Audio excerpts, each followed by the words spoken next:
नमस्कार। विनुस्कीमा पानीको मुख्य पाइपहरू।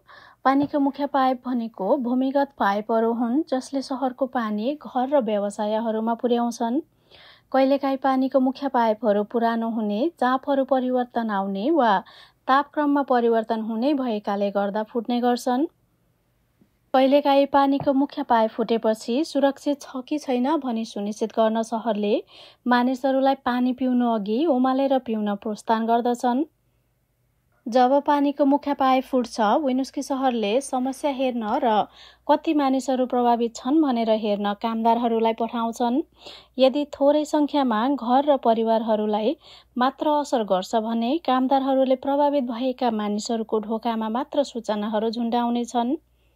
यदि ठूलो सङ्ख्यामा मानिसहरू र व्यवसायहरूलाई असर गर्छ भने वा मानिसहरूको सुरक्षित र स्वास्थ्यमा जोखिम पुर्याउँछ भने ढोकाहरूमा सूचनाहरू झुन्डाएर र सहरको वेबसाइट र सामाजिक सञ्जालहरूमा सन्देशहरू पठाएर जानकारी गराउनेछन्। यी सूचनाहरू फेला पार्न winooskivermont.gov/subscribe मा जानुहोस्।